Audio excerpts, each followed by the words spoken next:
Okay, called ones. This is part 2.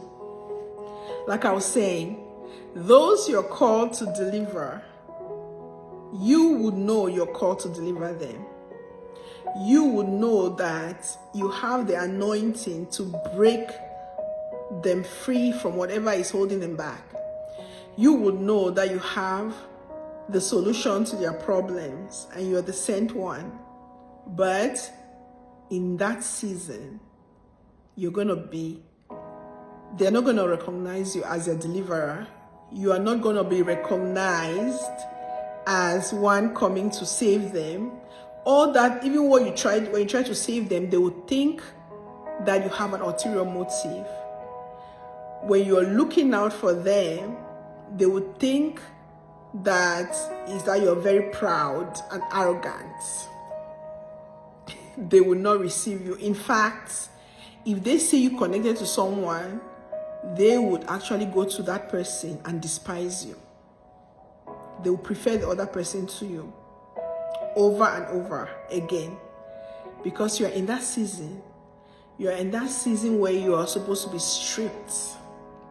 And then you're going to fight battles from your bloodline. If you're coming from a bloodline that everything is still very raw, you're going to be fighting those battles because, first of all, you've come to know Christ and you're trying to live a different way from the rest of the family. So the family would not identify with you. Your family would not really want you, right? They will all be fighting. And then the spiritual issues of the family will be fighting you as well. The generational curses that had been in the bloodline, you will battle all of them. So you'll be fighting spiritually, and then those outside physically will be fighting you as well. And that's a season when you are pressed.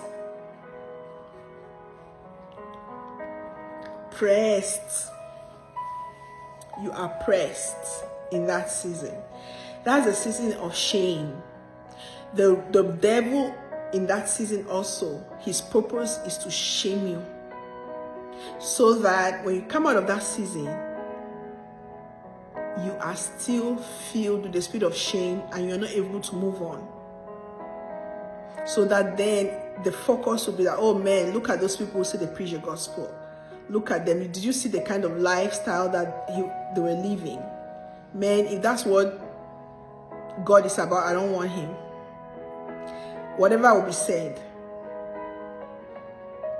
Because they didn't see the glorification.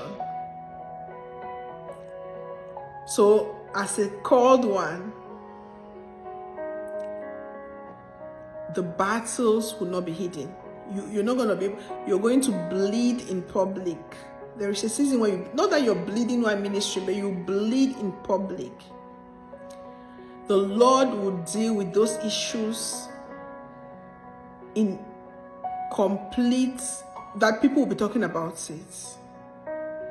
He will make it like that. You cannot hide it. So that you will be of no reputation at all. Of no reputation. You're going to be of nobody in the city, in the community, among those you're called to deliver. In that season, in that process. So I just want to encourage you, called ones. The battle will be fierce. But in the midst of the battle, don't doubt if you're called. Because a lot of times, those who are called have been tricked. All they see is a glorification. All they see, they meet those who have called and they are seeing them in their season of glorification.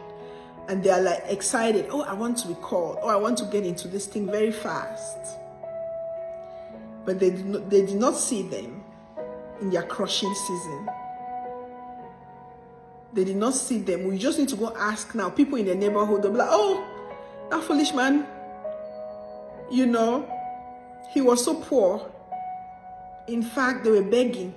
What kind of God is that? I don't want him.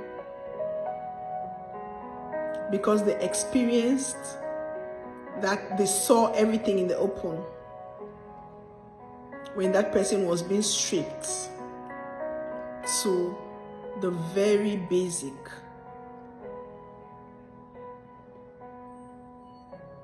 So if you're called, be ready. Don't get excited when you see people in their glorification season and you think that's what it's about. Get yourself ready if you're called. Know that you're going to fight battles and there are going to be seasons that you're going to wonder if it's normal. What you're going through is normal. In fact, people around you are going to say everything. They're going to say maybe you're in a cult. They're going to say that your foundations are fighting you. They're going to say there's witchcraft. They're going to say you're under a curse. The very people that when they needed help, you're the one, everything. In fact, where they are right now is that you help propel them. The very people, because wherever they are now, when they turn and look at you and they see you in the season that God is